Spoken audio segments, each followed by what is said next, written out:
Hello everyone. So today I'm going to show you how you can install a new hard drive into your computer.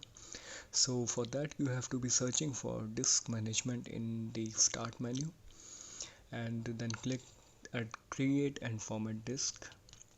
So this will open a control panel software in which you can see all the disks available into your computer.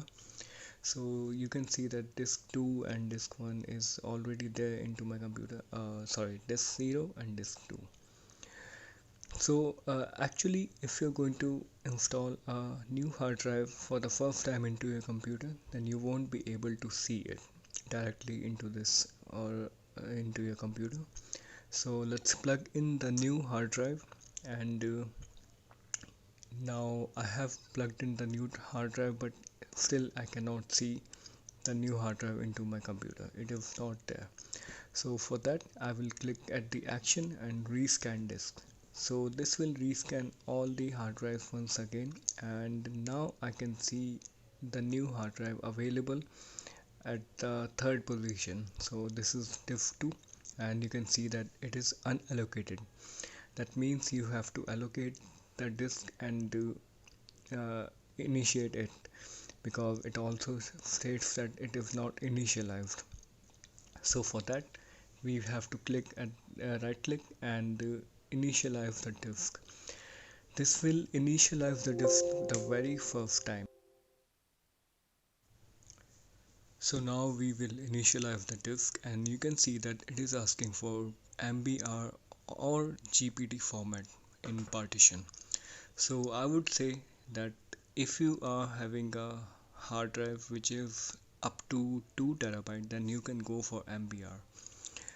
The main difference in Ampere and GPT is going to be the thing that Ampere can only um uh, do 4 partitions per disk, and GPT can do above 4 partition per disk. So if you want more than 4 partitions, then you must be going for GPT, but for that you have to be having a UEFI based system. For Ambia is compatible for every system, and it will boot up to every kind of Windows and Linux system. But for GPT you must be having a UEFI based system.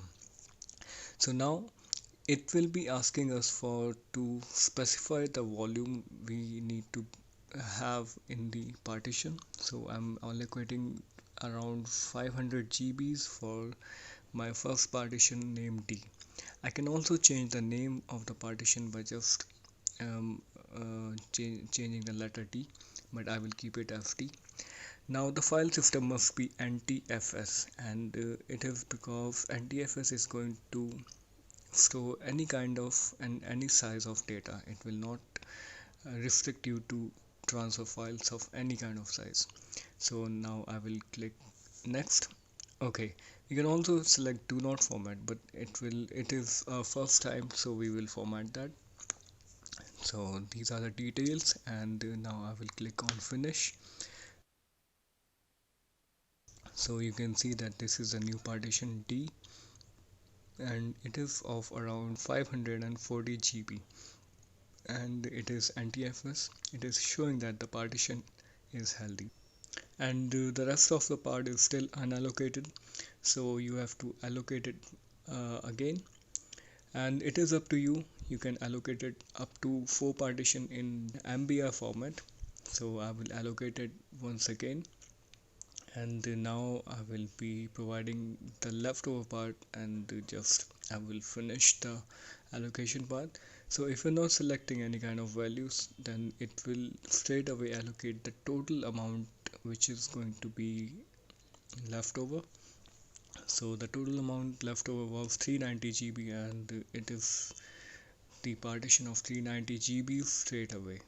So here we are having two new partitions of the new hard drive of capacity 1 terabyte, and we will try to rescan this once again, just to make sure that everything is good and fine. So my new hard drive is disk 2, and it is working great and fine.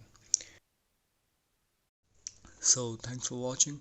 Hit the like button and consider subscribing my channel. Thank you.